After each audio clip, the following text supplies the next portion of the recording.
Hello! How's it going, everybody? Welcome once again to the Orange Cat Music Chat. I am your host, Rezi Orenji, y'all's favorite music loving, yarn spinning cat boy.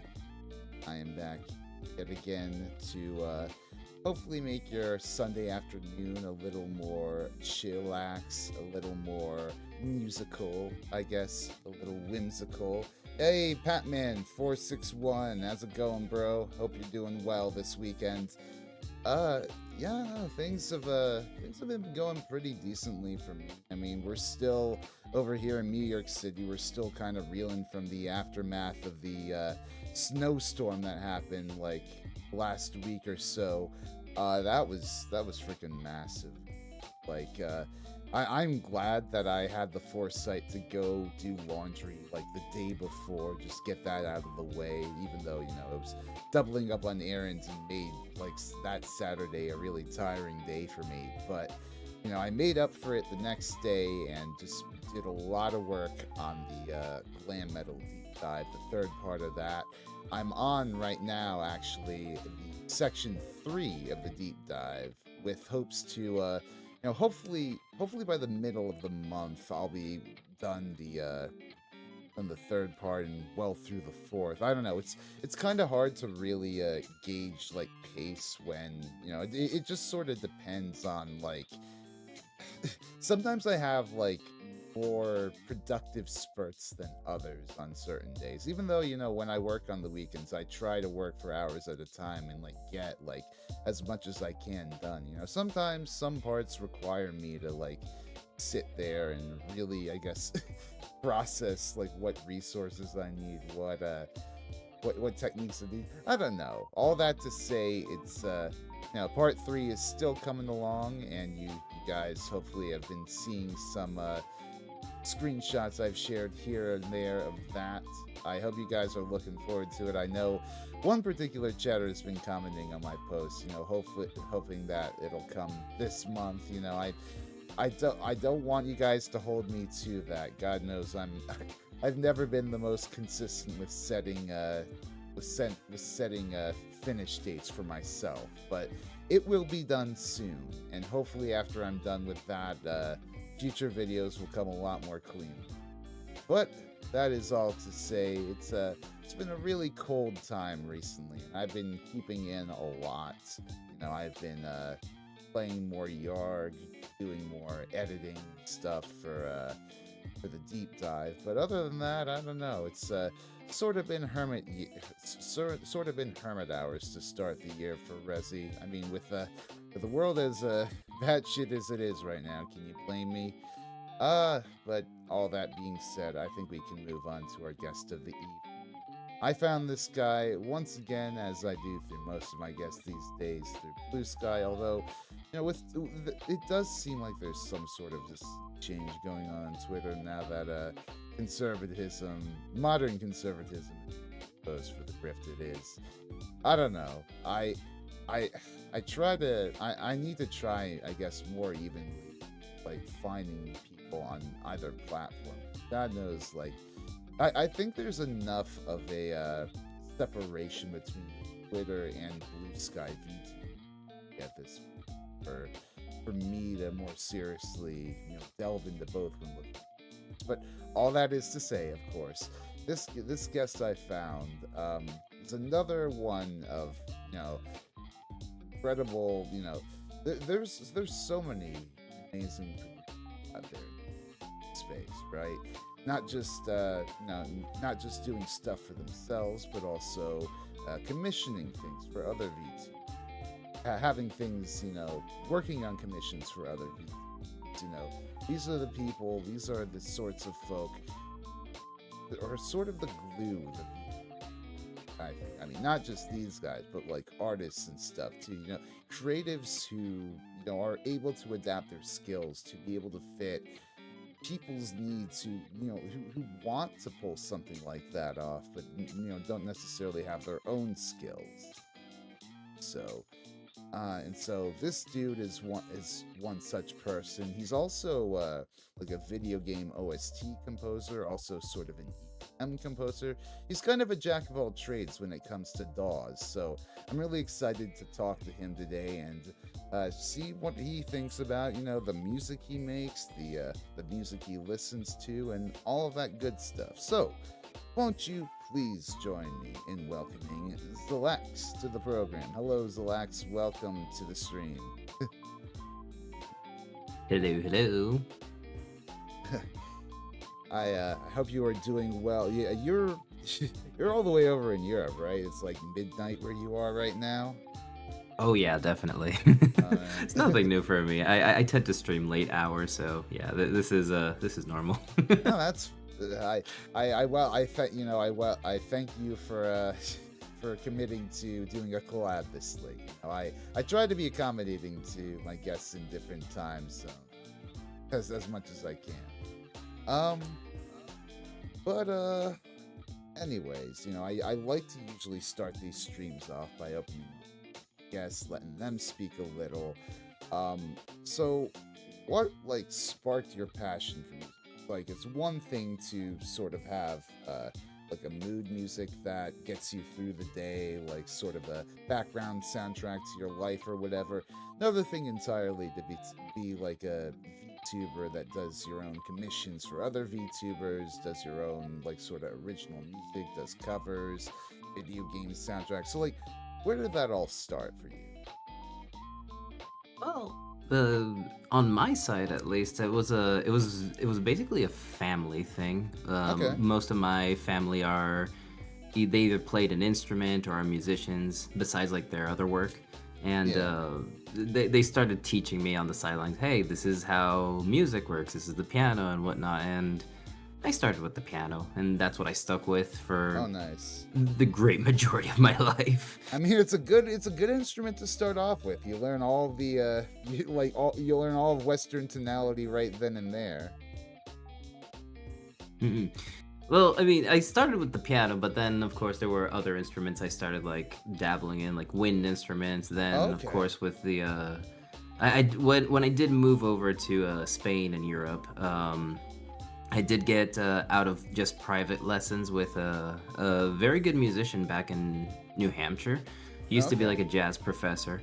Oh Well, he yeah. was a jazz player, but then he became his own like professor thing. And Right. Right. later in Europe, I got inscribed into a music school per se, while at the same time studying my other normal school stuff in high school. And oh boy, Going to music school and doing normal school at the same time sounds like an absolute nightmare to balance.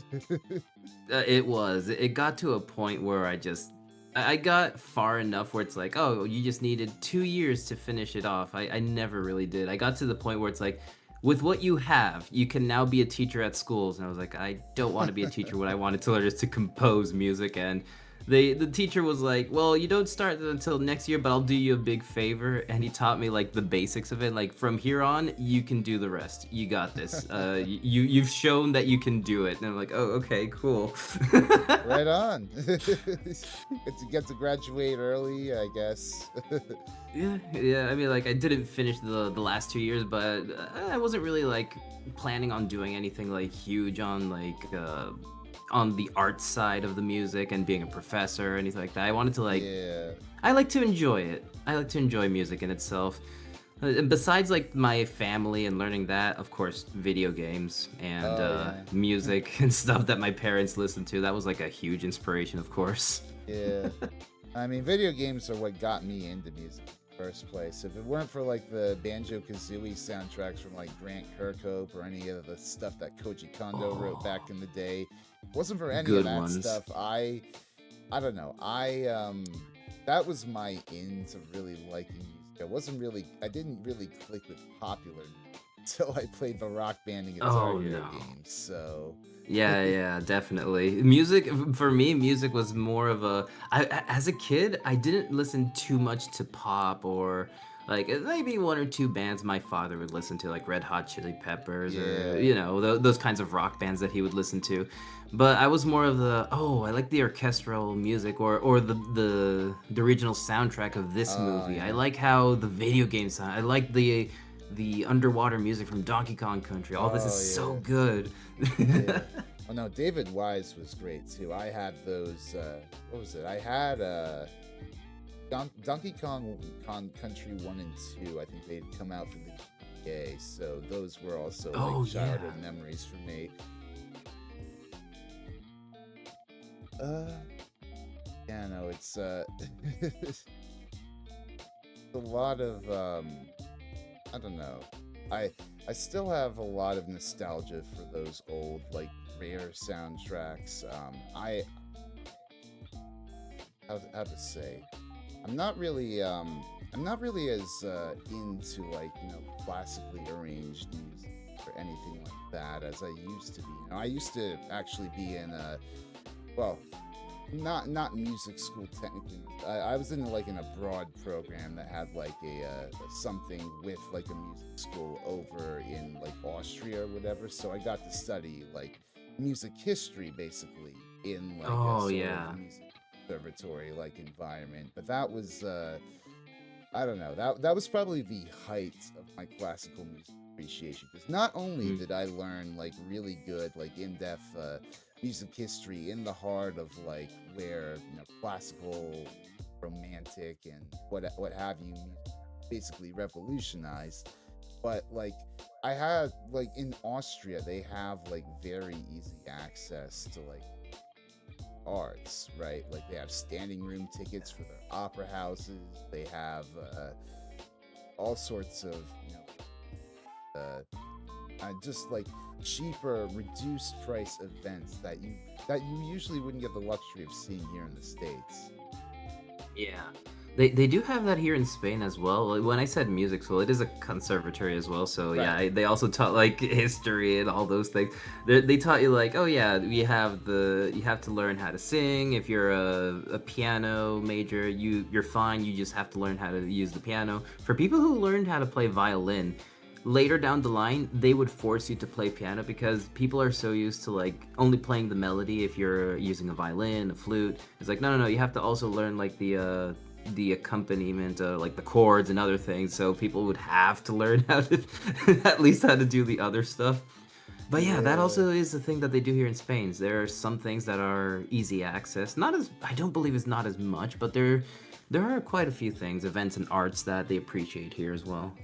Oh, it's because Europe funds their fucking arts. Over here in the States, we got people that just want to gut until we're all having to either do stuff on the side of the road basically in busking style, or like otherwise try to suck off some wealthy person and make sure they like patronize our art somehow. Ooh, there's always got to be a winnings for it. Gosh. Oh boy. um but I guess like along those lines, obviously you learned quite a few instruments in your time. What other instruments want to learn? Like if you have the spare time. Well, besides the piano, I didn't mention, of course, like I gained like an attunement for wind instruments. Like it Right. always was easy to learn like ocarinas, flutes, and I always, anytime I picked them up, it was pretty intuitive on how to do it. Not saying That's that it's cool. easy or like to discredit any of the wind instrument players, but no. Of It course just not. it kind of felt attuned to them. They do need an amount of skill to actually perfect them and whatnot. I But besides that, oh, go ahead, go ahead. Funny enough, I you mentioned the ocarina. I have one like right here on my desk. I got it like from a convention. I want to say like last year, like months ago. Like this lady was like selling 3D printed harmonicas, and I got one, and I've sort of dabbled here or there, but it's just like the positioning of like the finger position is really awkward. But yeah, for ocarinas, definitely you have to have one over the top and one under the bottom. Yeah. I mean, like, what? As soon as I remembered, like, how Link holds it in like the the CG art for Ocarina of Time, I'm kind of like, yeah, okay, I can, yeah, I'll go. But I don't know. I Yeah, still don't really know how to play anything Ocarina. Like, I'm sure it could be as easy as free, like PDFs of like the Ocarina of Time and Majora's Mask tune, but I don't know. I just more so have it for as like a novelty, yes. Yeah, I do also have myself two ocarinas. One that was gifted to me. It's more of a 3D model, printed one, but Okay. the other one is a clay ocarina that Oh, it's nice. a Ocarina of Time replica. Oh, cool, cool. And besides like the piano and stuff, but what I would like to learn to play at some point would definitely be electric guitar, because that always has been at the Oh back of yeah. my mind. The I'd like to guitar, shred. the guitar is a very it's been a very finicky instrument. I mean, I've always been like a rhythmic guy first. Like I understand rhythm dominantly. Having started with rhythm games like Guitar Hero and Rock Oh Band, yeah, like I very definitely. naturally gravitated towards like the drums as an instrument. I play the drums. I've been Mhm. playing for basically 15 years at this point, and it's been a lot of fun, like improving on that and just building my knowledge, building my like dexterity in order to like having a better all-around control of like what I'm playing on a kit. But when it comes to like tonal instruments like the guitar, because I've tried learning the guitar 3 different times myself, it's just like the commitment that you need to sit down and learn scales is like a whole other thing compared to playing a rhythmic instrument, I find. That is something I did. Luckily, when you learn the piano, you have to learn both rhythmic and melodic. That's the funny part. Yeah. That's the because on the left side you are mostly doing chords, or also sometimes you accompany with other scales and whatnot. But mostly it is chords or Right. arpeggios, and those tend to be more rhythmic than the melody. Mm-hmm. And on that way, I always like, oh yeah, so drums work like this, and I learned how to play the drums. Oh, nice. And it was pretty, everything was very intuitive thanks to the piano's way of playing. You have the pedals on the feet where you have to like, oh yeah, here's where I have to press it, this is when that happens. On the left Yeah. you have a different rhythm completely to the right side of your body, that you're thinking, okay, this is fast, but this one has to be slow at the same rhythm. I mean, they call the piano a percussion instrument for a reason. There is a lot of force and power that goes into it. It's just, I, I, I can unfortunately never really call myself a well-rounded percussionist because I do not know how to how to move my way around the piano. Hmm. Oh, and also I never finished up, because I did say like where I started, but I never like Oh continued on yeah. from there for Hell yeah, if that's you'd like the to share more, go right ahead.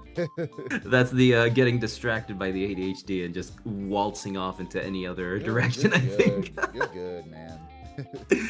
So besides that, like of course I did finish up like the I didn't finish up those 2 years I have left. Maybe in sometimes in the future if I ever feel brave enough to go back to it. Yeah. But I did finish up my studies. I did some game development, Mm. and I didn't really like continue too much with music besides like, oh, I want to learn how to play this song or do this. I never really did anything with composition because I was really bummed out after what Right. I dropped out. I was like, oh, I'm a failure. Yeah. But then it came to class where, all right, class, now that we're at this point of the year, you guys need to make a game. And my friends looked at me, you're the music guy. Do you want to make the music? I'm like, sure, why not? Let's get out of this trauma and do it with trauma. That's a strong word. But it's like, Yeah, let's get out yeah. of this negative mood and let's start composing, since I've never done it before, like 100%. Yeah, And that's yeah. where it all began. Well, there you go. I mean, yeah, I think it's really cool. I was looking on your channel earlier, and you've got like a few different video games on there at this point, right? Oh, those are my baby years. Don't listen to those. Well, I mean, it's something. We're all growing artists. We always we got to start from somewhere. Um, but are those games that like you helped to make, or are they like Yeah. commission Yeah, yeah, scores yeah. for others? those are for the video games OSTs. Those are the ones that I helped make either for my class or either for other people who were making the video game for their class. So they look Okay. towards me and they're like, "Hey Z, can you help me with this one? Can you do this?" And maybe there are two others specifically that were made for game jams. For Oh, those who don't nice. know, game jams are like competitions of or 1 week, a day, a month, where people have to make a game, and under that time, and you have Right. to be or with friends or random people. That must be And we like. actually got wait, Sorry, sorry. go ahead. Oh, sorry. So we actually got third place with one of those games that we did. With one of Yeah. the I do believe it was, oh, what was it called? Oh, I don't remember which one of the two games it was, but one of them is Right. is the one that won third place. I mean, I was gonna say it's like I feel like it must be like there must be a lot of pressure like composing something like under a certain time frame for like a game jam type setting, like let alone like just the pressure that the rest of the team is under. Like, what's that Oh, like? it's very different. It's you have to think because not only was I working as the composer, but I was also helping out with uh The game coding and all development, that? not necessarily like making the art or coding. In my case, Okay. I did, since I was too busy with the music, I was more of a, okay, I'll help with the story and game design. Like if there's a puzzle or whatnot, I'll help design it, and Right. we'll leave the rest of you guys to do the rest. That's that's still really cool. Like just I mean, I feel like it has to be like kind of similar to with like how you work like under commissions too. Like those also like ideally take like a set amount of time, like of like a week or a few weeks or what have you. So I feel like that have opportunities like that really given you an ability to sort of speed compose, think on your feet, what have you. Well, yeah, it definitely has in a way, but at the same time, there are some times where it's like, especially on game jams, where I'd be like, oh, I could have added this, or this could have been so much better. Oh yeah. So at some point, I do believe like, okay, I'll grab this song and I'll add that one thing I wanted to add and make it better because I didn't have the Yeah. time to do it back then. When you're in that speeding mindset, you really have to be like, it's good enough. That's how it's got to go. It conveys what you need. You got to keep going, or else you won't Yeah. make it. uh, so like, how long has this game dev thing been going on for? Like, yeah, you've been working with your, I want to assume this is like an indie team for a few years now. Well, I did work with an indie team, but it ended up collapsing on itself, unfortunately. But I am Aw, like, because everyone was studying different things, they weren't done with what they were doing. We were yeah, finishing because I started mine as a let's say like uni kind of stuff, kind of thing, right. and we were like all teammates from the same class. We graduated and then we went to do a master's degree. And from there we continued. And then the team kind of like, okay, I'm gonna go finish this. I'm gonna go finish that. I'm like, okay, yeah, I'll be waiting. We'll just be in touch whenever. And if you guys want to continue, and then Mm, that's kind of that. And it's kind of sad because we were getting pretty far. We were invited to like conventions to show off the oh game and yeah. stuff. It was like, oh man, Now it was so cool. that's really exciting. Like when you get the opportunity to go abroad and like present your stuff. Like I'm roommates with like a game dev myself, and he I literally didn't meet him for the first 2 weeks of me moving into my current place because he was abroad in Tokyo, like showing off like one of his games at a convention there. It was it, I. I mean, I'm just jealous in general that I. It's been a long time since I've traveled abroad. Yeah, traveling is fun. For me, in one case, I was used to traveling, but I grew to be like very lazy for traveling, more like the Oh traveling yeah, part, because I used to yeah, travel a lot as a child. Like, okay, we live in the U.S., but we got to go to Colombia to visit family, then visit people from Spain, then come back, and then all my life I've been traveling. I right. just don't want to travel that much anymore. That makes sense. I I don't know. I just sometimes you get so used to like life hermiting as a kind of nerd that you want to get out there. Sometimes you want to really satisfy that wanderlust.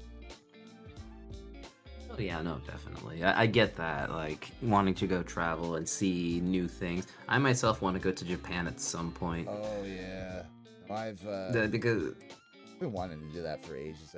I haven't I haven't really thought of a good enough occasion to do so. hmm, Like yeah, I mean, for me, I just really wanted to visit certain areas, things that yeah. like maybe besides temples, taste some food. The typical, yeah, let's go to the anime area. I also wanted to see like maybe, oh, let's go visit like the Ghibli studio, the music that also, because I was never, like I said, I was never much of a, oh, I like this band, I like that band. I just Yeah. listened to everything. I jumped from my playlist is you can start listening to rock, then there's orchestral music, then Oh you yeah. can suddenly see that there's a techno, there's K-pop, J-pop, Right. there's Yeah. Yeah. everything everywhere. It's all scattered. Mm-hmm. Yeah. So I really want to go visit the Ghibli studio and just check out the animation stuff because the funny thing about the game dev stuff, not only Hmm. that's where I started back to jumping back into music, it Right. also like sparked something because I started doing 2D and 3D animation stuff, like the Oh, basics okay. of it. That's cool. And for example, for my model, I'm the one that works on my own model on the 3D stuff. If I ever Nice. like do Nice. anything, of course with some help here and there when I can't because I'm not too much of a drawing artist or anything, but I mostly do it myself. Right. And Right. so I also got into that of, oh dude, with animation and the storytelling, I always jumped from one thing to the next, but never leaving behind anything. So I always Hmm. managed to like combine my music aspects of my life with storytelling, game development, and that's how I actually implemented a lot in my projects, anything that I do. Oh, that's cool. Yeah. It's always cool to be able to like holistically fuse all of your passions into one project. That's why I do music history deep dives on my channel. It's they may take me a long ass time to research and edit together, but Oh it's yeah. it is it is a labor of love. It's a passion project, and it makes me happy. Hmm. Yeah, that's a lot of work. I saw some of your essay videos and whatnot. I was like, whoa, that's a lot of work to put into it. You got all the investigation you got to do. The oh boy, the editing later. You all know that JoJo Sleep. What? uh, that's funny. Invented gay pop. No, false. Freddie Mercury invented gay pop back in. I don't know. I I actually have to think like who was like the first gay pop star as we. Oh boy, that's hard. That's hard to think because way back then, like even earlier than Freddie Mercury, I do believe there were some that were like, yeah, he might be, but he's not. He didn't come out, and it turns out he Yeah, was. So it's like, which yeah, one was the true start of it all? yeah. Yeah, very much love your metal vids. Definitely the Kiss ones as well. A plus. Thank you, Shane Culkin. Appreciate the kind words. Um, I guess you were talking about you listen to generally a whole bunch of. Are you more of an song by song kind of listener, or do you listen to like artists, albums, that sort of thing?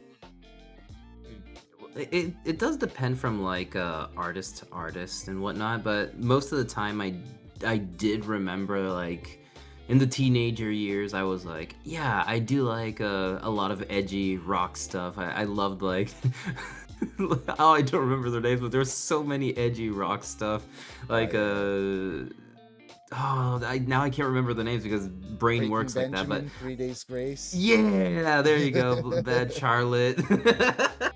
There There were you so many go. of those. And then even then I still like, oh yeah, techno is still there and all that. But those guys were very prominent because they consistently make music that I like. Maybe not the full album, but like, oh, two songs from this album, another song from Yeah, that yeah. album. It's still the same nowadays. Like I do like Yaosobi and a few other like there are like a lot of Japanese artists that I've been listening to as of late, Right. and they are very consistent in songs that they write. And like, oh, I like this one, I like this one. Maybe Hmm. not the whole album, but like 5 of the 10 I like. Yeah. Yeah, I it's interesting growing up in the age we do where, sort of digital music is the default, and like we kind of default to listening through things as like singles instead of albums these days, it feels like, especially with the way algorithmic playlists work and all that, like you're constantly having to ingest like random things every now and then, like sort of to spice up the tastes. Like I don't know, like It's kind of like the algorithm works nowadays because just look at the YouTube shorts and how like short formats work. It's to yeah, keep the attention with every change of the song. Like on Spotify, let's say that they have yeah, Spotify and they shuffle stuff around, or the YouTube music. What they like to intend to do with that, they want to activate the dopamine receptors, because every time there's change, you oh, this is different, and you may immediately you're hooked. Or at least that's how yeah, it worked yeah. for the neurospicy, as we call it. No, for sure, for sure. I So mean, it's very something that captivates. yeah, yeah. Well, I mean, we live in just such a major time of eclecticism. It's like never before like have we lived in quite a time where it's easy to like mash a whole bunch of genres together, and people like people don't really care anymore about that sort of like I liked Definitely. I think there's not as much gatekeeping between genres. So like you'll hear like a lot of electronic or hip hop influence rock. You'll hear a lot of rock or metal influence hip hop nowadays, like punk influence. It's like it's great that we get all this cross pollination, because people aren't afraid to listen to all this random music that's being put in front of them. Yeah, no, definitely. Especially since I do believe, because how to explain this now. Music in a way is, when you look at it like look at it like math or something, Yeah, or look at it like a structure. You can take the best parts of each type of genre, and if they mix, they can make it even better. I've mm, seen like, oh, like from the olden days, we can see Metallica adding like orchestral moments into oh yeah. their own songs, and just, oh wow, I never expected Beethoven to sound this hard. That was amazing. And nowadays I it still even works. Yeah, I admit I've never listened to SNM, that orchestral Metallica album. I've heard decent things, but I don't know, the whole concept of like orchestral live rock albums. I feel like you can really it takes a certain finesse to really pull it off. Oh no, definitely. You uh have to see. I think like the way that one works. How you mix them? You have to like see where you can mix them in, because you can't like immediately do. Oh yeah, this is gonna be entirely orchestral, and then with the same time the electric guitar, because some instruments do overlap on the other ones, and yeah, it wouldn't yeah. mix well. Really, yeah, it really gets kind of muddy sometimes here or there. Like I'm not sure if you know King Gizzard and the Lizard Wizard too much, but they recently had like an arc where they put out an orchestral rock album, and it's a great album. And but they went on tour with it, and like they played the entire thing back to front, as well as a select few songs with like an orchestra that they brought with. Well, it was a different orchestra from town to town, but they rehearsed like these songs, and they performed them for crowds, and it was like it's there was a lot of really cool arrangements, but at the same time, there were a few songs where it's like, okay, I can't really hear the orchestra going on under everything else. Yeah, and like going back to like the album thing versus the singles that come out, I Oh think yeah, that's also it also has to do with the back in the day it was there since you can't really like there wasn't too much prominence on the internet kind of thing like there is now. yeah, When a group made a song, it had to be worth it because you know how like the companies that are helping you with the music and when they're like, okay, we need a whole ass album. We need yeah. something. It can't just be one song since we're going to be producing this stuff and it needs to be it costs money to make it work. So we'll do the whole album instead of just one song. Mm-hmm. So I do Yeah, believe like it was also like the musicians were also forced by how music worked back on the industry back then. yeah. Well, I mean, I don't know. I feel like in the 50s and like well up through the late 60s, I want to say it was standard format for singles to like sort of carry the day, but I don't know. I feel like we've sort of lost a lot of it's weird. It feels like our attention span sort of goes in like flux when it comes to music because after that point had like the whole album era, and now it's sort of we got a reversion back. So, but then again, also like you've got these artists nowadays releasing like 2-hour fucking albums to like you basically game the algorithm on Spotify, and it's like I feel like music when it comes to length is in a very weird sort of spot.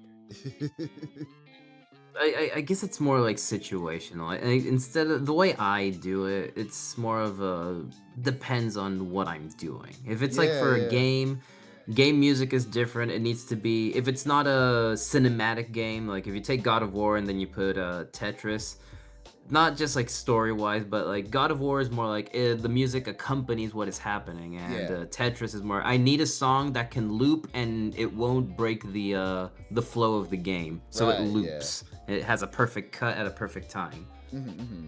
Yeah. So I'm just used to like yeah if it's gonna be accompanying something and whatnot I can see it being long but if it's like a Yeah. 2-hour full album it's gonna be hard. My God, I don't know why. Well, I did say why they do it, game the algorithm, but like, Yeah. I don't know what compels an artist to just like jam an album full of tracks that when it very well could be you try to actually give them like sequence them in different projects in a way that makes sense for those tracks, right? It's I don't know, it's ridiculous. I think it has to do with what you were saying because of the algorithm. It's more the algorithm favors all sometimes quantity over quality because it's Yeah. like oh you're doing this much and this many people have been listening into it so that means the people like it so they forward it. I just whenever I see like a fucking something like a 33 track Morgan Wallen album, or like I think one of Drake's recent albums was like absurdly long some length, it's just like you're trying too hard to to be noticed. Oh, uh but yeah, I don't know how they do it. Even then, even though I can't help but admire the way of like, oh, dude, how many songs did you make? I like work on a few of them, and I just feel I don't know if it's the perfectionism, but I need the song to be something of importance. Like it has to mean something. I guide right. myself a lot through my imagination. I tend to like when I used to listen to music, and even now as a kid, and even now, it's like I would imagine scenarios. I can write books and stories for games or even the D&D campaign and whatnot. So Yeah. I write stuff listening to music and scenes happen to pop in my head as if it was just magic. Mm, So I feel like if I don't make a song that has a meaning, that I could create something with it, I just feel like it could be like slop, just generic slop that you Yeah. put to listen to. It's like, oh yeah, I need this to like do a good workout, and you just put it in the background, and you don't even know who even made that song. You're just using Yeah. it for that. You need a I feel little like it more needs more context. meaning. Yeah. Yeah, I totally understand that. Eh, how I guess how has your love of all this music shaped how you approach music? You were mentioning like you've I guess you kind of prefer, in your video game music at least you prefer like more shorter stuff or whatever. But like I don't know how do you generally like how do those influences generally like meld together in your final products? Well, as if you mean like what the exterior influences, like how they influence how I make my music, for example. Yeah, like I don't know, like what have they what have they inspired you to really go for? Hmm. Well, like for how inspiration goes from what I have listened to, most of them have mostly just. I think that's what I said before is like it mostly influenced how I approach the music. I feel Yeah. like it needs a meaning instead of like, oh yeah, it just needs to fill a slot and it has to like if you listen to any mobile game music, the typical any mobile game, that's just something in the background for what's accompanying what's happening, Yeah. and it just repeats and whatnot. But when you go back to the old video games or even newer video games that have good music Yeah. in them, you feel like just go back to Donkey Kong Country. It's always the best example. A lot more Aquatic motivic and ambience. thematic. Just listen to aquatic ambience. You don't even need the video game to just feel that song. Yeah. But when you put it alongside the game, you feel like it has meaning. Like, yeah, it makes sense. It works, and you immediately recognize it. It's not just Yeah. another song I put while I'm playing Subway Surfers. Right, yeah. No way, I there's feel like two they music have to men on mean screen. something. Two music Oh, men hey, on it's screen. Deets. Hello, 812 Flames. Welcome to Yeah, the stream. I think So go ahead. I think it's very much like you have to like your pieces. If I don't like it, I don't know if I want to post it. It's kind of that.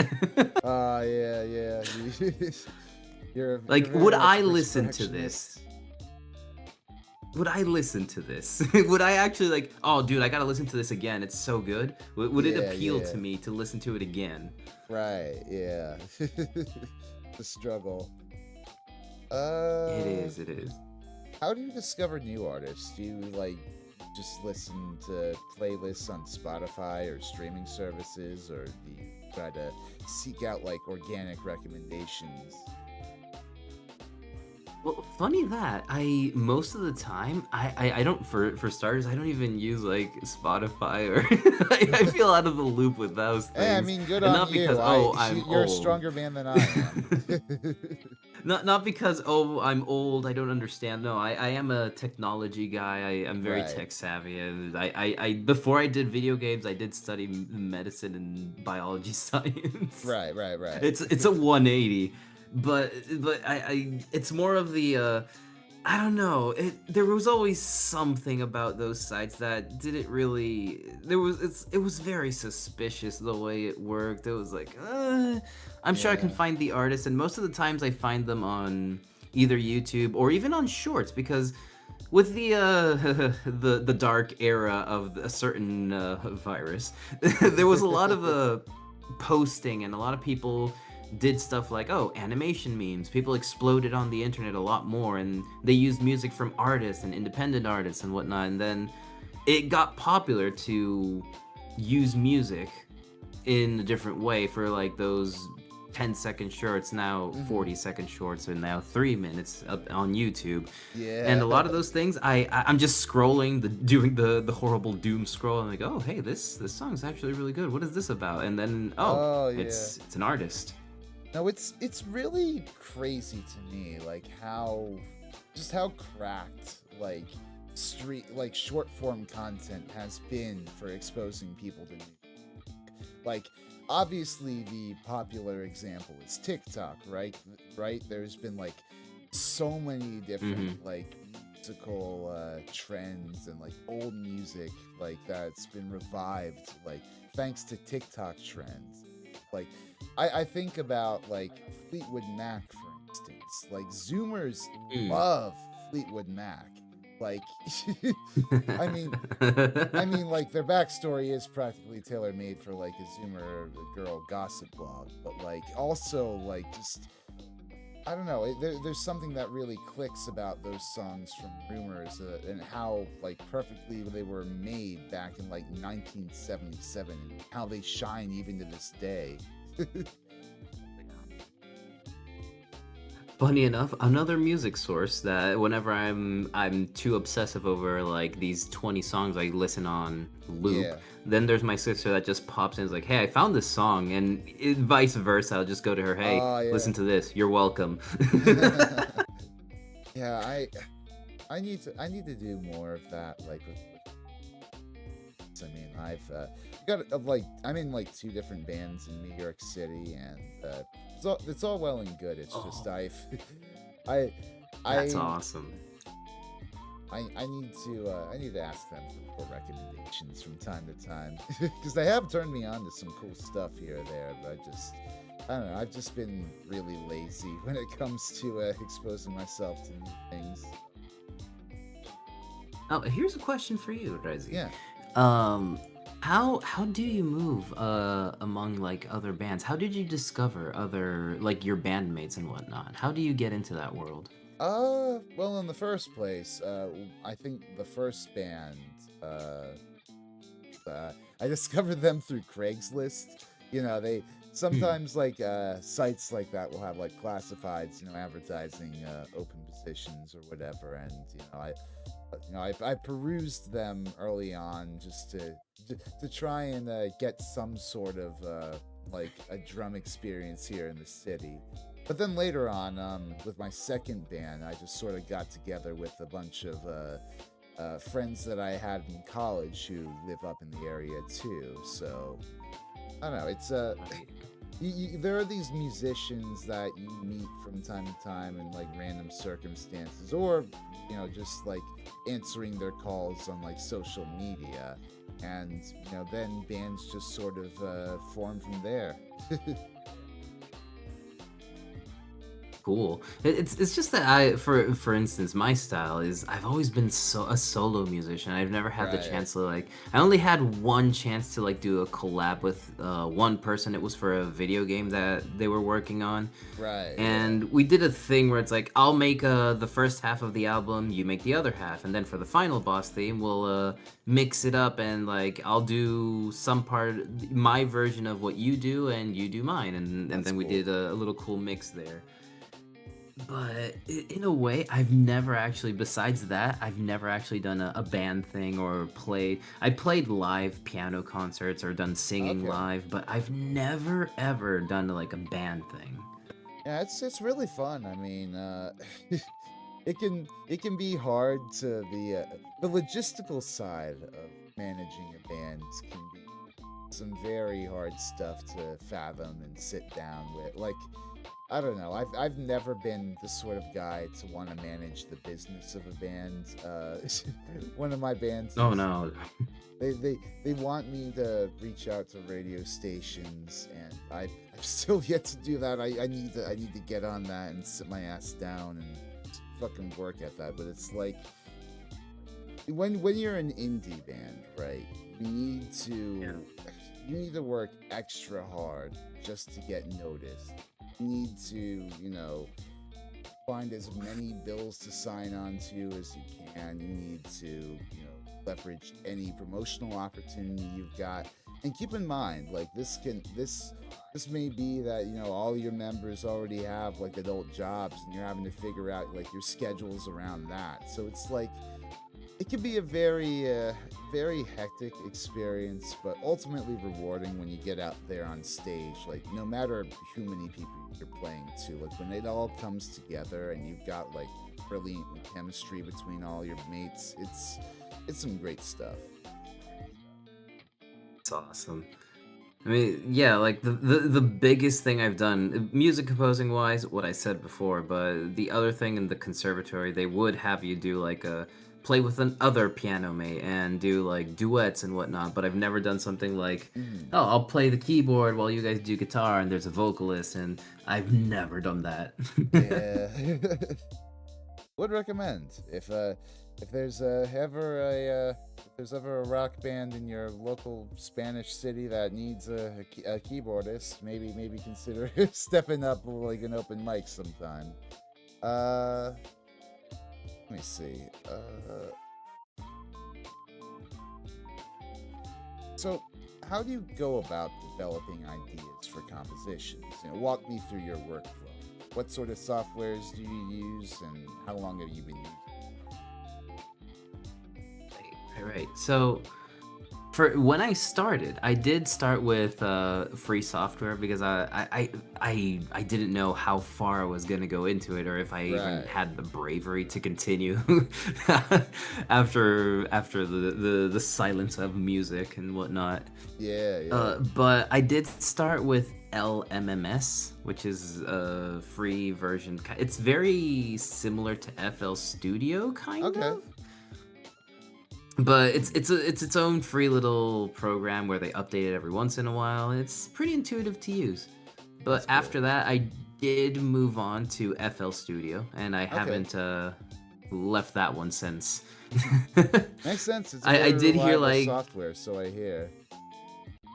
yeah, it's reliable. I did investigate here and there. Like, okay, I'm gonna jump into this. I'm gonna jump into the open waters. Let's see, Yeah, yeah. where do I start? What do I use? I investigated. Like, oh, Hans Zimmer used this one, and he never even knew anything about like music composing, and he just went off by ear and like, oh yeah, this sounds good. I like how this works, and blah blah blah. Yeah, yeah. And I was like, you know what? Let's give FL Studio a try. Let's go for the trial version, and then later down the line, I'll get the full experience if it works. And here we are, still using FL Studio.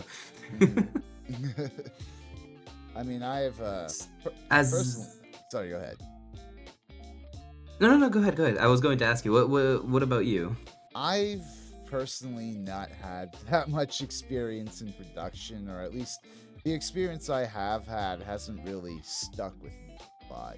It's I Mhm. know well enough how to, like, I guess, roughly mix something where I can, like, hear what I recorded for myself, but it's like otherwise I don't really, I don't really make my own original music with like DAWs or like plugins or anything like that. It's it's very rare when I try to do something beyond just like recording a vocal cover or a drum cover.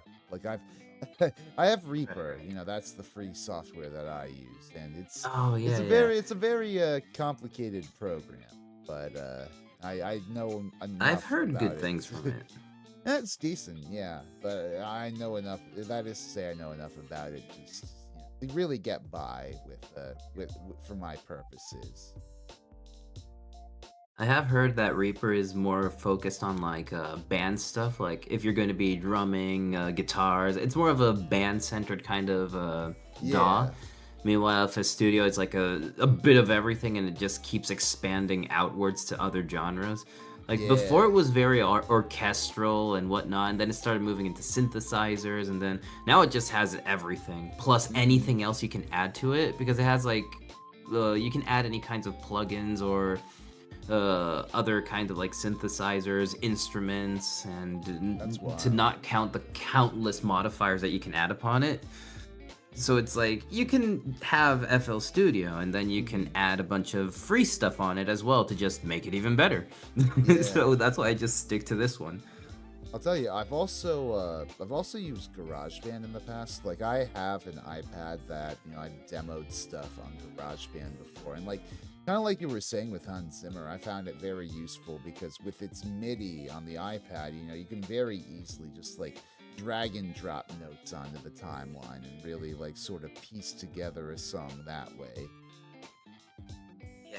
That was really helpful for me because I couldn't If you give me enough time, I could probably figure out like a rough guitar riff or how to translate that at least into GarageBand. So I've gotten a few ideas across to like one of my bands that way. Right. So Uh, when it comes to like the flow of how I work with it, funny enough, yeah, yeah, yeah. I don't really use too much of what I learned in the conservatory. Like they did teach me how like, oh, this is how Yeah. you would use sheet music. This is how you compose with sheet music. This works like this. These are Mhm. the rules. This goes like that. Yeah. Every once in a while I will peek into those past memories of, okay, so if I do this, I can do this. But most Yeah. of the time I go by feeling and the I don't know what I'm doing kind of situation. If I like how it goes, I can add this, or maybe Yeah. I can do that. I heard that people use these Mhm. kinds of riffs. If Snail House uses this in their music, then I can do that. Then I can do it in this kind of way. And it's more of a, if I like how it goes, it works. Yeah. It's a lot of people would look at me and say, "Dude, you're really good. I like how this goes. How do you do it? What's in your brain?" It's like, no, I have no idea. I just go by feels, and I'm as vague and stupid as that sounds. That's really how I do it. I like, okay, let's start with the melody. I'll go with the melody first, or I have a good drum. I have like a good like or a bass. I'll start with something. Oh, dude, I have this bass that just goes really hard. Now let's add a melody to it. It just depends how I'm feeling at the moment. What inspires me in that 1 second. If I this week I've been listening to a lot of techno. Oh, then I know where to work off from this. Just use feeling. Yeah. So It's I yeah, I definitely agree with you. I feel like there's a lot more. I feel like limiting yourself just to composing through the lens of music theory, it can be very needlessly limiting. And granted, this might be me saying this as a cope because I've forgotten a lot of the music theory knowledge that I picked up in college. But it's like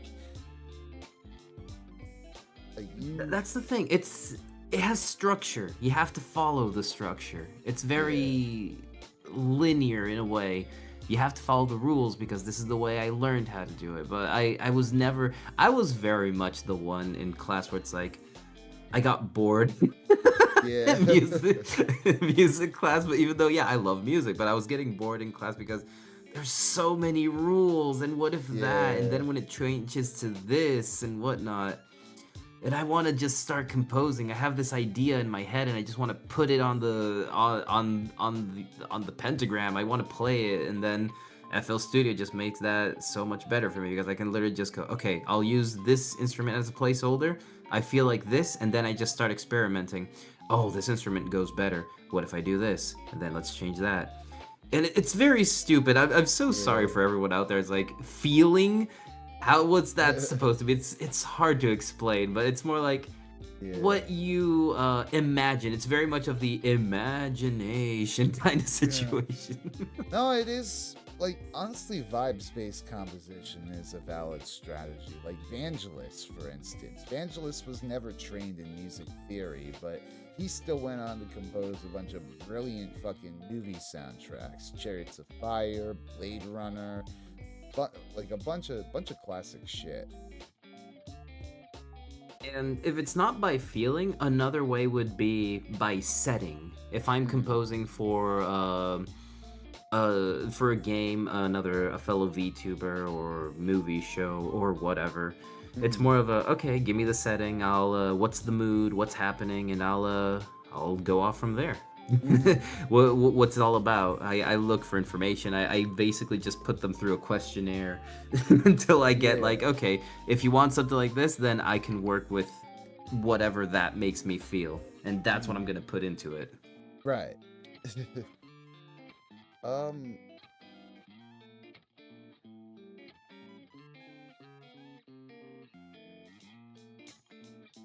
So, how would you say you've evolved as an artist over the in terms of sounds preferred, themes tackled, etc.? Are there any challenges that you want to set for yourself on your next project at all?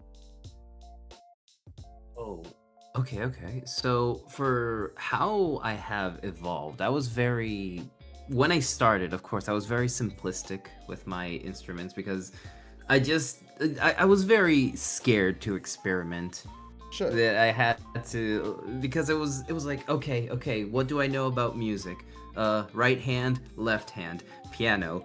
So I just thought melody and accompaniment. After a few like weeks and months, I was like, no, that's not how it works. That's how you play. But think about an orchestra. There's violins Yeah. in the background. You hear the percussion and okay. Now we'll add a little bit of that, and little by little I did start going a little bit into follow the rules, do it how they do it and that, and then I was like, okay, that's not working. If Yeah. I'm doing rules, it gets too I get too overwhelmed, like, oh, how do the rules work here, what would they do there? And then I have this one philosophy I keep in my brain. There's this one indie music composer that I did follow a lot Hmm. when I started doing more compositions more often later down the line. Sure. His channel is Aika. He does a Hmm. lot of like hard techno. He's basically more techno than anything else. But a lot of Oh. stuff he does like emotional techno where you can hear violins and a bunch of stuff like that. Mm. So when I heard one of his live streams, he said, "I had fun with this," and that's where you would hear an amazing part of the song. You're like, "Oh my lord, how did you do that?" He's like, "No, I just had fun with it," and I just forced myself when I'm getting too technical or when I'm stuck on on a moment, like, just have fun with it. It's stuck. That phrase stuck with me. Like, okay, have fun with it. Just have fun and do something, and then you'll apply the technical stuff later to just polish the parts that might not be too wacky or too out of the left field. Yeah, no, that makes a lot of sense. Uh, uh, but as for what's something that you want to try and accomplish on like your next project? If there's any like goals you want to set for yourself. Hmm. Well, besides like as of right now, I've been doing a lot of covers and whatnot, like Right. vocal Yeah. singings, and I do everything by myself. Like I'll do the mixing, I'll do okay, let's arrange this, let's change how that sounds and all that.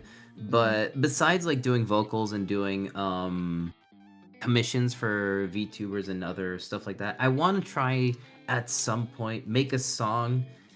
Uh, that is not gonna make it big, but I wanna make a song with importance. I wanna make like something Right. original mine, something that I make for myself, not like Yeah. Yeah. just a commission. Because what I make is made by me. It's not that I don't like them, but I want something made by me and it's mine, right? Right. I don't I mean, know I was if gonna that. say, yeah, you've written a few originals already, but they're largely just sort of instrumental tracks. Like, so Yeah, is the and plan like something with lyrics?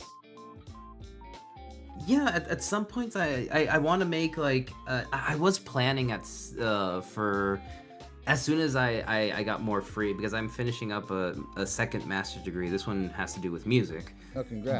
but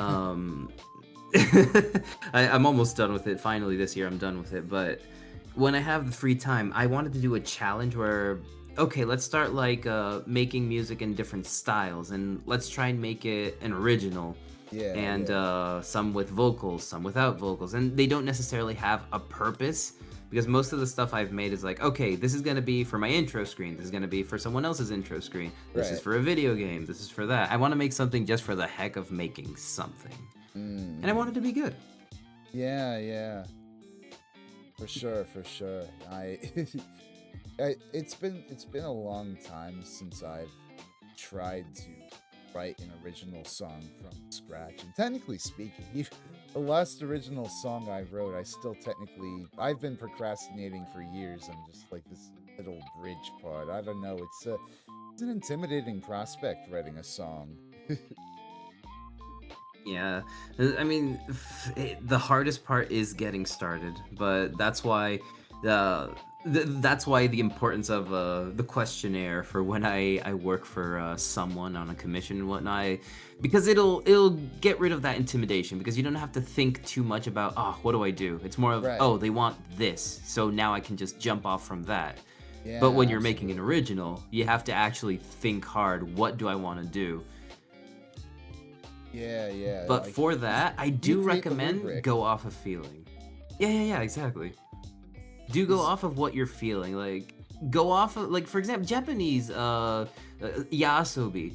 They do a yeah. lot of music that has to do about the situation, about like overwork, how people feel stressed, or it's a lot of emotional music where the lyric, it's the type of music in memes where you see the music is popping off, but people who understand the lyrics is like super sad.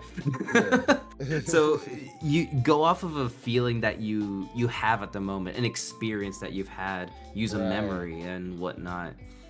Yeah, That's it's like the best way when you don't have anything to write about. Write something that yeah. you experienced.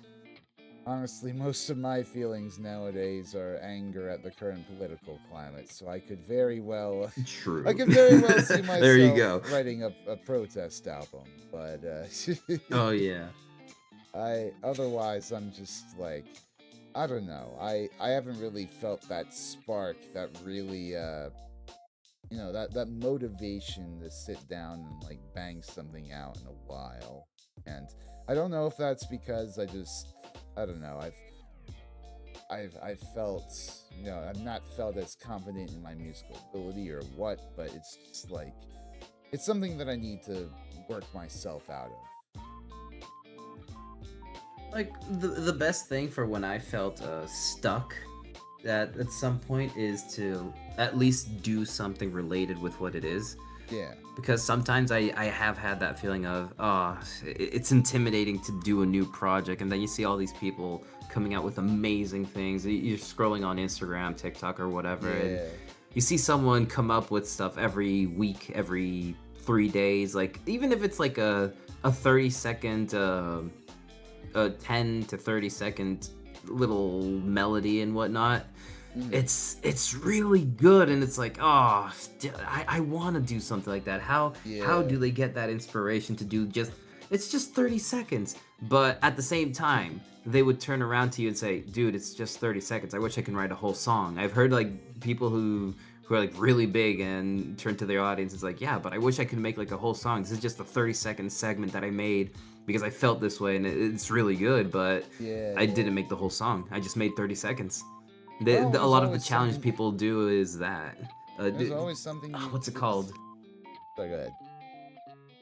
No. It's, I just can't remember the name. It's oh, I forgot. When there's a challenge, a very popular challenge with people. Sample this, yeah, a very popular challenge. Sample this. They would leave like Right. a 30-second segment, and then other musicians would just respond with the full song. Hmm. Yeah, I have a lot of respect for people who are able to work within, any parameter like that, whether it's short jingle type stuff or, a full song. Like I just need to properly motivate myself again, maybe just having a deadline of finishing this before a certain point will kick me in the ass enough for it. Um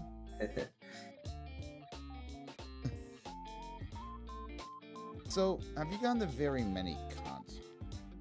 Rock, EDM, classical, otherwise? Funny that I haven't really gone to too many of them. I have gone Hmm. to a few of them when I was younger, like besides the concerts I had to attend because of the Right. conservatory and whatnot, or the ones I had to participate in. I did go to a punk concert, rock Oh, punk nice. concert of a music group that my dad used to listen to. They're a Spanish one called Okay. Escape, Okay. Yeah. and I did go to that one for the first time, and it was really good. There was like many songs, that the classics and some of the some of their newer stuff, Mm. and I was floored, and it was really good. There are some other concerts that at some point I wanted to try out, and nowadays there's like going into the VTuber stuff, the Hololive concerts, the Oh yeah, Miku thing becoming super its own thing as well. yeah. I've sadly never gone to a VTuber concert. I used to live like 15 minutes away from where one of the Hololive concerts was held in New York City. I could have spent money on that, but Oh, I decided not to. I should have. I oh, that's so lucky. should have done something. I mean, I think that was also the weekend of Anime NYC, so I was already Oh, focused on that. right, right. I never Uh, got the chance because yeah, Hololive did come to Europe, but it was mostly it's never been to Spain, I think. It's yeah, mostly been yeah, they're in France, they're in Germany, maybe London or yeah, whatnot. I've never yeah. had the chance or the funds to actually go to one. I feel like it'd just be like, I mean, maybe not more expensive than a typical concert, but I wouldn't resist. I don't know how much I could be able to resist the urge to just shell out in the merch booth. You know? Yeah. Usually I just sort of default to buying like a T-shirt, or if there's nothing like that, like maybe a mug or a cap, or even like a little 10-inch single. I kind of have a little low-key 10-inch vinyl collection just from like having gone to like a few not 10, whatever inch singles are. I've got like a few singles from like having gone to like indie concerts, and they're just selling like these singles here or there, and I'm like, okay, this is $10 I can spend, to commemorate for myself this event, even though I don't have my own record player. Mhm. Otherwise, like, I don't know, Hololive, I feel like that a merch booth there is the difference between like, a regular apparel outlet and like fucking Nordstrom rack, or like fucking Burlington coat factory. Just like, there's so much there, I don't even know where I'd start. Definitely. Plus, uh, I've never even tried to go to one of their concerts, like Hololive. I know, like in Japan, the when you want to go to a concert or a theme park, it's a raffle. It's a literal raffle. You have to yeah, like yeah, spend the money for a ticket, and that ticket gets raffled. And if you get it, congratulations, you can go. yeah. And like I know like the Nintendo Museum. I think they're still going off of reservations for that. I've wanted to go to that place for ages, but Oh yeah. hello, Mr. Zapari. Welcome to the stream. And Offkai, they do a VTuber con.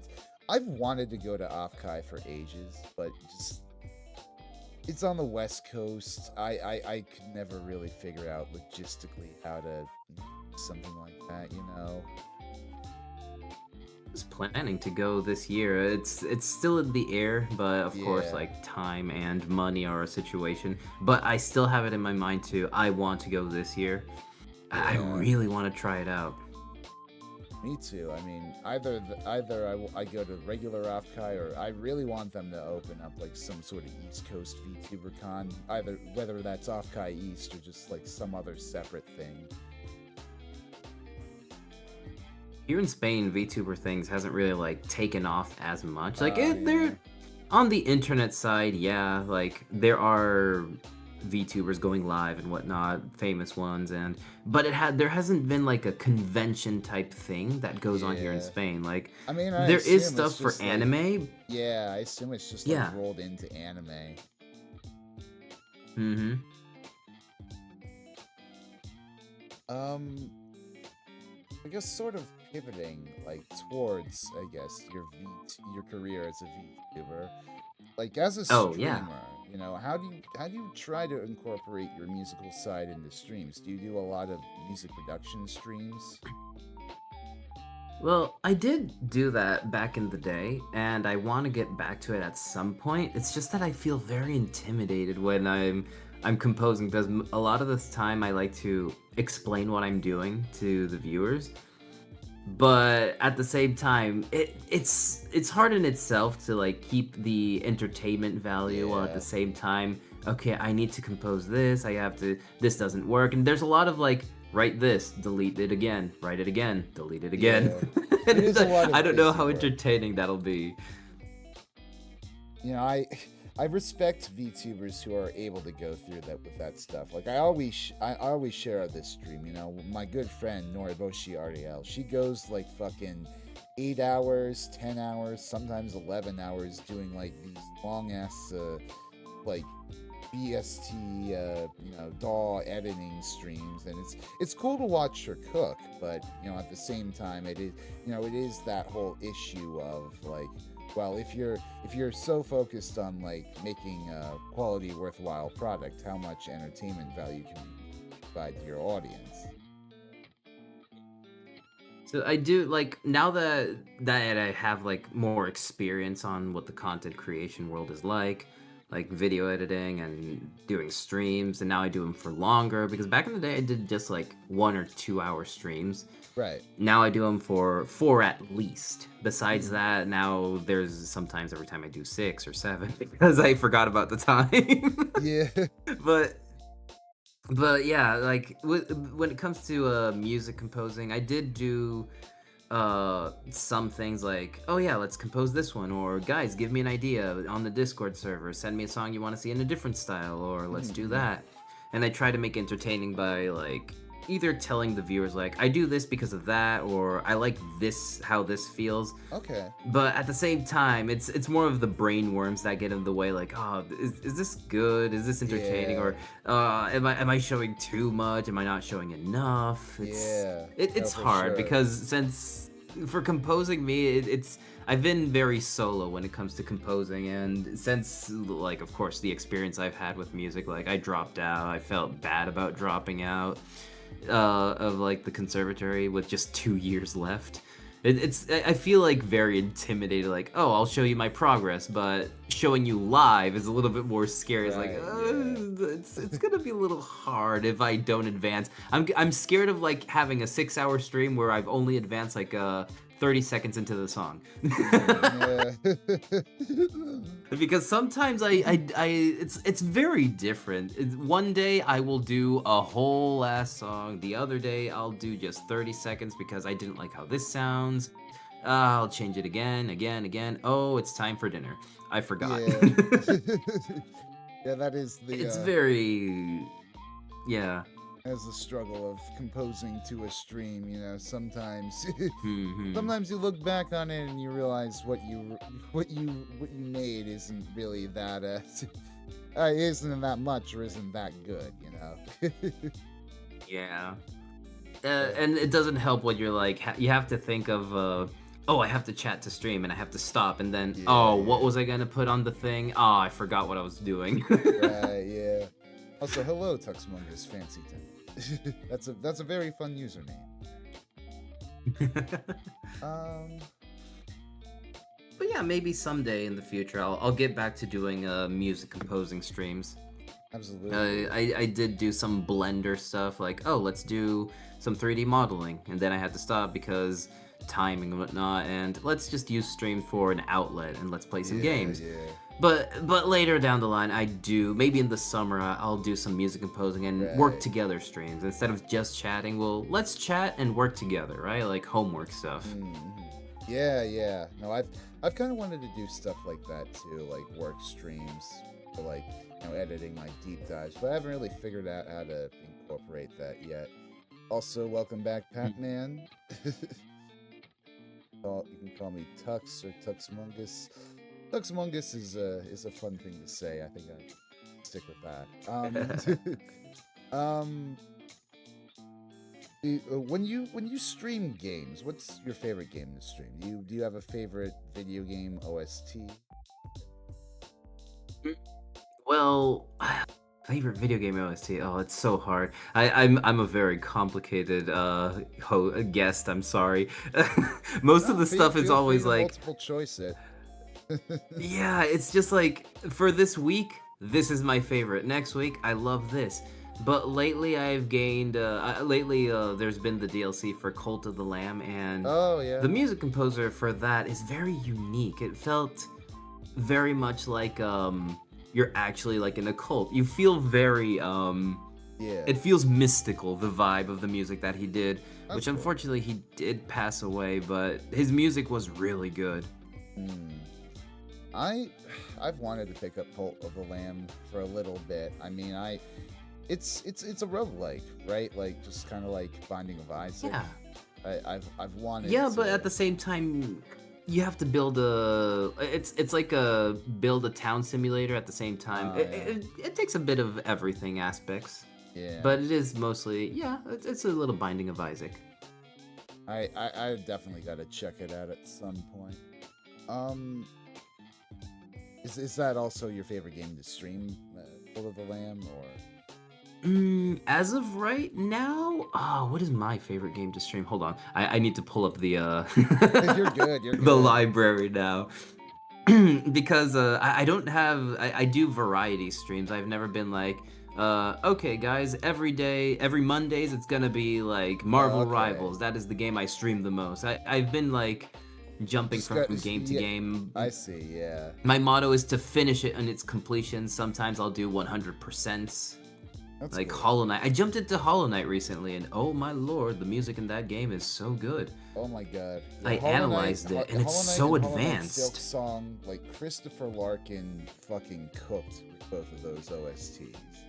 They're, He there's cooked. there's some of the most incredible like video game scores I've ever heard that have just been like composed in some dude's DAW. Yeah, and the funny thing is, his music, going by feeling again, once again, here we go, the feeling music composer. Yeah, The way he conveys the music in Hollow Knight, because the way I deep dive into these is, you can feel when a boss is a major boss, like, oh, this one has to do with the main bad guy, and this guy he's just a goofball. He's not an enemy. yeah, He's an yeah. antagonist because you have to fight him, but he's not really like the main villain of the game. You feel like he's just wants to be set out there. How far have you gotten in Silksong? I I really don't want have to spoil beaten the anything. game. Oh, well, Trobio. Yep. That one. His music, the piano, everything. His music doesn't show like, oh, this is a major threat. His music is, this is Trobio. Yeah. He's putting himself out there. This is him. That it's uh, all about him. That's it. That's what his music conveys. best NPC in the game. uh All night, but some of the songs I hear, it's really good, makes me feel things. It is a very profound sort of score. Like, I don't know, I feel like it really rises to the task of embodying like a decaying kingdom, or like in Silk Song's case, like a kingdom like falling into religious psychosis. It's really incredible, like the sort of like context and atmosphere that Larkin's able to do those tracks with. Oh yeah, it's been like since Hollow Knight. It's a very heavy feeling music. It's always Yeah. felt like sad or mysterious. And in this one, it's still the same way because it's a decaying kingdom, but it has a different feel. He leaned a lot into the baroque aesthetic of like oh god, now I'm going into any of the baroque style, the clavichord or any of these Yeah, yeah. majestic themings kind of thing, like the royalty of it, right? Yeah, yeah. God, like the Choral Chambers OST, it's Oh, really grown on me. Like just the way they're able to pair like choir and orchestral mm, accompaniment so effortlessly. yeah. Well, bringing in the how I do my music stuff with the streams. For example, in Hollow Knight, anytime Yeah. I feel a certain thing happen, I just have to pause and I look towards my chat or viewers and just say, "Did you feel that? Did you see that? Did you see what they just did there?" That music was in the background, and I do a little explanation of why it makes you feel the way it does, and I explain a little bit about the music. That's like something I like Yeah. to do. I go into the music aspect of the game, and when I entered the That's choral cool. chambers for the first time, you hear those little echoes, and then when you finally everything comes to life, like the followers start getting revived by Yeah, the wires, yeah. it's like, oh, that's when the music kicks in. I'm like, what they Mm-hmm. just did there, and then I just explain why that happens and how they Mm-hmm. do it. Yeah, now that's a very masterful scene. Hmm. Uh, so what inspired you to become a VTuber? Well, in my case, I did, before I ever started, I did have like friends and family at some point. There's certain people say you should try doing YouTubing or streaming because your comedy works. You could make it work. Mm-hmm. And I never really knew about VTubers back when they suggested it. I never really did it because I Yeah, was like, yeah. maybe at some point I'll try it. It's kind of intimidating. I don't know if I've been able to talk for hours like, to people. What would I Yeah, do? yeah. But then me and my sister, of course, we were big fans of Hatsune Miku, the era Mm-hmm. of animations of like the indie animations on YouTube and all those things. Like, oh, it would be so cool if you can just do this, and then suddenly Hololive was the thing. Even though, yes, there was Kizuna Eye and like the start of everything, there were other VTubers besides Hololive. The Mm-hmm. first time me and my sister ever discovered it was when Hololive English announced that they were going to be the first English side of Hololive. And we're like, oh, what's Yeah, this? yeah. And we investigated, and then we saw, oh, the first gen, Fubuki, and all these people from Japan. I saw a few of them, but of course, Mm-hmm. since my Japanese is very basic, I only understood things here and there, plus what the people would clip videos and put subtitles. And Yeah, then yeah. that's when it finally clicked, and I said, yeah, let's try it, let's do it, let's make it work. Let's make a Yeah, VTuber model. yeah. But I started as a PNG tuber without Mm-hmm. any reactives. It literally just a PNG on screen that doesn't even react. It didn't even Yeah, pop up yeah. like what Fugi does. It didn't even move. Mm-hmm. Mm-hmm. And then I made friends with a Japanese VTuber. I jumped into their streams. They jumped into mine. And they're like, "Hey, Zelax, we got you a little gift." And they made the human version Aw. of what Zelax is. And I was like, "Oh, that's awesome." He's like, "If you want to use it, you can keep it." And I was like, "Really?" So they use That's Vroid. really cool. And from there, I just twisted a design because, of course, I did have the ambition at some point trying out for Hololive, and then I started. My brain went everywhere. Oh, let's make a character. Let's do themings. What kind of themes can I do? Let's do Yeah, video games. Let's yeah. do music. And I ended up on this AI character, and Mm. I never really went the traditional way with VTubing. Because I never revealed the story. I never did like the big reveal. I did the 3D model reveal when I did like let's fix up the eyes. Let's add a few aspects of it looks like an AI, but at the same time it looks human. Yeah, yeah. And then until now when I started doing D&D campaigns, that's where I said, okay, let's make a D&D campaign where we'll explore my lore finally and my Mm. friends' lore because I have other VTubers joining in as well. That's cool. And that's how I explored that aspect, and that's how I started streaming. Let's do it. Let's do what Hololive does. Let's try it out. Let's make because we can be a cool anime guy and do the things that we love. Mm. Yeah, yeah. No, I definitely relate to that. I mean, it's I I've wanted to do like a creative thing like on YouTube for ages, but it really was with, VTubing and anime Catboy that really just sort of gave me the added confidence to go for it. Yeah, it just clicked. The VTubing opened a lot to not just me, like, but a lot of people. They got the inspiration. They saw either indies, well, of course, Vishojo, Niishanji, or Yeah, yeah, yeah. Hololive when it was all starting, back when there was less problems and less. Oh boy. Back when corporate VTubing was seen as sunshine and rainbows. Yeah.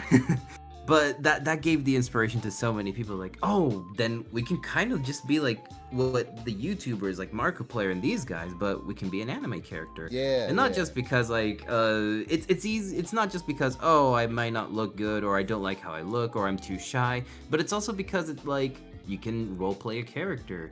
You can be, you don't have to show yourself, and you can protect your own intimacy or where you live and whatnot. So Yeah, it yeah. opened up so many possibilities for a lot of people. Or like Iron Mouse. Iron Mouse Right. can't really leave her room, so she Yeah. streams and she has a character. And look at her now. Mm-hmm. God bless Mousy. Um, But what about you, Rezi? What got you to like become a VTuber? What Honestly, it was inspired you? kind of similar to your origin story. I mean, I got into Hololive just a bit before for EN debut, right? It was like during COVID, and I was looking for shit to watch, so stumbled Oh yeah. across like Korone, Coco, Fubuki, those guys, and I just sort of snowballed from there. I became obsessed with Hollow Myth, got really into Amelia Watson, and then there The I rabbit decided. hole. Yeah, from there I decided, I wanted to do something with this. So I spent like my stimulus check on a gaming PC, on a microphone, on basically what I needed to become a VTuber, right? To use Vroid, like.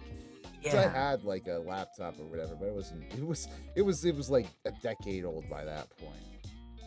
Never going to Hmm. fucking run something like Vroid.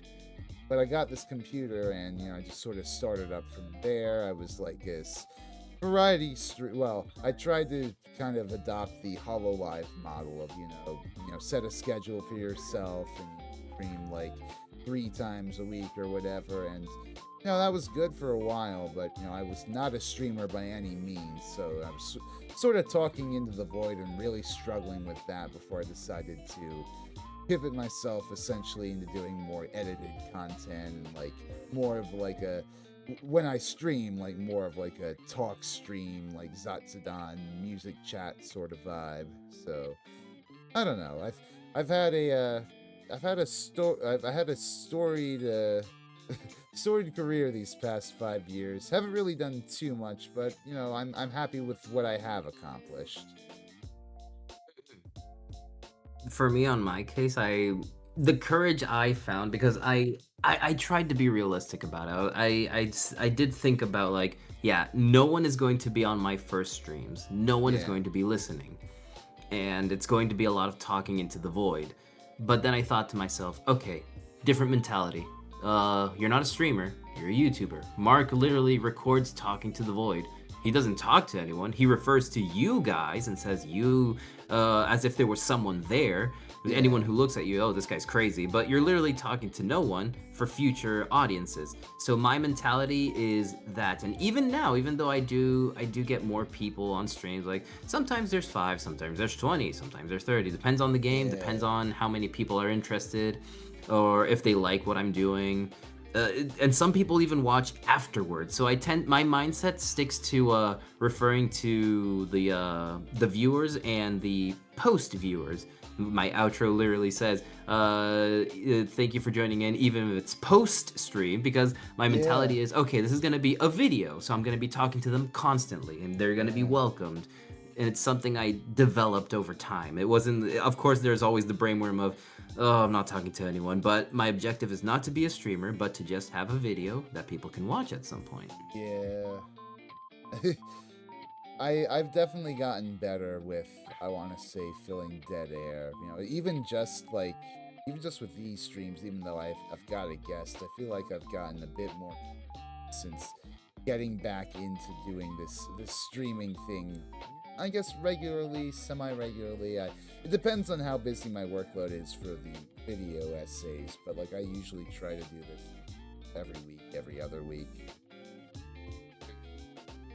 Uh, Like, I have gotten recently into editing more videos. Like, okay, let's take stream stuff and do funny video edits, because I always used to watch like Markiplier and all these guys, or yeah, yeah, the King of Skill in his funny moments of like, this character is bad in Smash Bros, and he did funny video edits, very yeah, short yeah, yeah. videos. And I was like, okay, we can do that. I can take that kind of format, and also the story time aspect that I want to do, but maybe this year I'll start doing some story time aspects where I'll use my Vroid model, mix it in with 2D, 3D animation. My sister does the 2D, I'll do the 3D animations, and I want to do that as well. That will be something I wanted to integrate at some point. Yeah, yeah.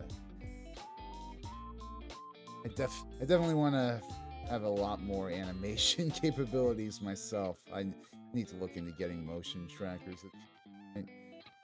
Mm. What do you hope to do as a musician? Like as loaded as a loaded a term as this might be, what do you hope is your legacy?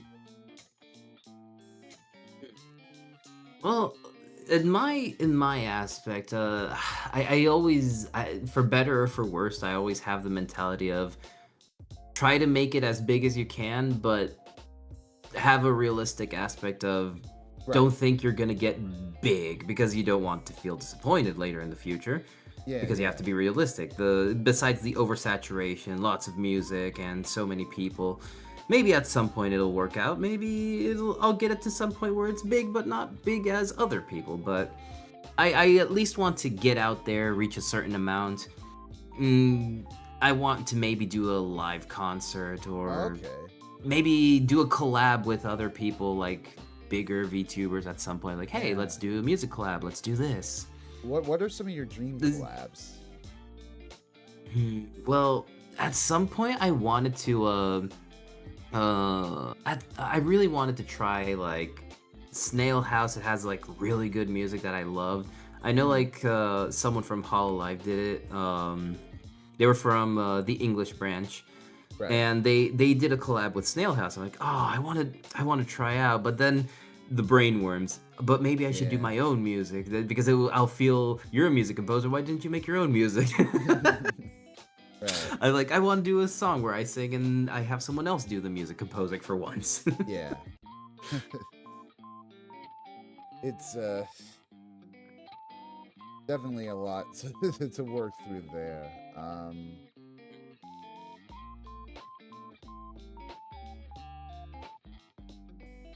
I think we're just about at the end of the questions that I have. Usually, the last thing I like to ask my guests, given the sheer, shit show that living on planet Earth has been for the past however many years to this point, what what sort of music do you turn to in times of stress? Like when you're feeling angry, depressed, upset, just generally unnerved. Like what do you turn In most aspects, for me, it's more of I like escaping to? Yeah, yeah, reality yeah. in a way. So I tend to go to not many times something with vocals unless I'm feeling more like, oh yeah, singing will help get Right, rid of right. the brainworms. But most of the time, let's go into a fantasy setting. Let's listen to Okay. some OSTs or some video game OSTs, either music shows, some Take of you the back to that good old special place. composers. Oh yeah, or something that'll help me imagine. Let's go like for right now, my brain is mostly occupied on writing D&D session stuff because that's Right, literally yeah. writing the lore for my character and what the other players will do. So I'll just focus on that. Let's get some music, let's write some stories, and let's get away from reality for now. Yeah, yeah. Now that's very understandable. I mean, I sorry. I mean, Don't worry. I like a good catharsis every now and then. I'm really being in my anger, but sometimes it just gets to be too much, and I just want to fucking relax and either eat my feelings or play my feelings out in a video game. Yeah, no, for sure. Video games do always help. I did grow up playing them all my life since I got the Super Nintendo. Yeah. um. Yeah, that's. I guess that's basically all that I have. Is there anything else that you wanted to bring up or ask or anything like that? On the subject of that, What is your objective? Where would you like to get to at some point with what you do? What do you have any ideas or plans to what you want to do in the future? Honestly, I just want to be a respected music voice on YouTube. Like I've grown up influenced by so many different like online music critics in the past. Anthony Fantana, Todd Machado, rock critic, or Crash Thompson, I guess as he went by later on. So many guys out there who have, not just like dug deep into music, analyzing its what it does and how effective it is, but exploring the historic context behind that and putting those pieces together to give like a more holistic view of art and what it means. I've always wanted, I guess, like I was inspired by that sort of thing in high school to not high school, college, to not just go for like a music major, but also major in history. And I'd like to really continue following up on that and applying my knowledge to more educational content, not just with the deep dives and all that, but also using these streams as an opportunity to expose more opportunities to music making, music loving VTubers, just getting trying to be more of a hub for like community and tubing. Like I feel like I'm all over the place here, but like really that is to say I just want to be a respected voice, a respected platform, a respected hub, not just for like music VTubing spaces, but just online YouTube music in general. Right. And I mean, I don't care if that means I don't care if that means having not that many subscribers, but just as long as I'm a voice that people take seriously. They're able to look past the funny VTuber cat avatar and take seriously my opinions on like 70s classic rock or 80s heavy metal. Oh, I mean, like, VTubing has turned into a way to express yourself. Like, going past the jingles, look at the keys, look at the character I have. It is a Yeah. way to express oneself, and I've seen people do many amazing things, I mean, on that topic, like what you're doing. like this costume that I'm wearing right now, I didn't design all of it. I took like templates that were off of like Booth, and I basically fashioned it into a costume, like one of my videos, as sort of a way to represent like heavy metal fashion in the 80s or whatever. It's fun having like a base Vroid model that you can take and dress up however you want, like whatever hairstyle, whatever clothing, to really I guess give your presentation another boost. Like, I mean, granted, you could do that in real life, try to like put together fancy costumes for your videos, a la like Philosophy to ContraPoint for any of those guys. But like, it's for me, it's a more budget friendly option, let's say. Yeah, and it's also, I think, the aspect of since we who grow up with video games, we always love to customize the character, and it Yeah, also yeah. like gives you a boost in morale. Like, oh, it turned out the way I wanted to. Now I can do this, and you grow a little bit more confident. Like, maybe you're a little bit more scared to do an expose, but now that you have the character you want to do or the way you want it, it's like, oh yeah, I Yeah, can yeah, do yeah. this. It's not that bad. It gives you Def- confidence when you have it the way you like it. yeah, definitely. Well, it's been a fantastic chat tonight, Zelax. I had a great time talking with you. Is there any place in particular where people can find you?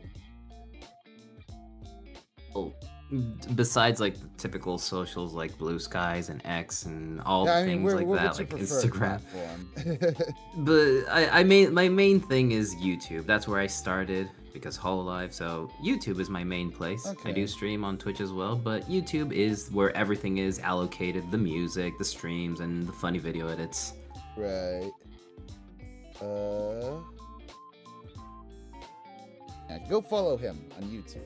If you're in my audience and checking in on the VOD or looking at the chat in live now, go check Zelax out. He's got a lot of music on his channel. He streams pretty regularly, and as you hopefully you've seen in this chat today, he's pretty cool people. So yeah. That and if you're coming over from Zelax's audience, please consider maybe liking my stream, maybe commenting below, subscribing to the channel. If you like Satsudans with other music VTubers, sort of shooting the shit about music. If you like deep dives into various topics on music history, particularly rock history in the 70s and the 80s, 90s, and I'm always trying to broaden that scope, but if you like your rock music history, and if you like music talk shows and all that, consider subscribing to the channel. I've got more on the way, and hopefully more news soon about the upcoming glam metal part 3 hair metal history part 3 deep dive. Canva Antiware. I'm sad I missed the stream, but I'm looking forward to the VOD. I'm glad to hear that. I always love when I've got like VOD watchers in the wings, catch up on the latest episode. No. So yeah, viewers, those of you who would come with me, definitely check out Resi stuff. It's very interesting. I've already checked out a few videos myself. Oh shucks. And yeah, thank you for inviting me over. It's been fun chatting. Maybe we can do something at some point. Maybe we could do a collab stream and have some fun. Yeah, I mean, if you've got something in mind, feel free to reach out. Let me just see if we can redirect somewhere nice. Going right now. There's not really a whole lot of streams going right now. But it looks like Maya is still live doing her whole donathon, so we're going to jump in on that.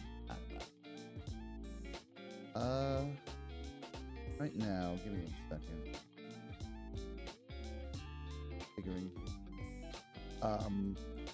If you guys want to join me in raiding into Maya's stream, feel free to type into the chat as we raid in Cat Raid. But otherwise, if you guys want to go off and do your own thing, get dinner and all that stuff, it is late on a Sunday night after all. That is all well and good too. But otherwise, thank you guys so much for tuning into today's stream. I've been your host, ResiRNG, as always, and I will see y'all next time. Bye-bye. Bye.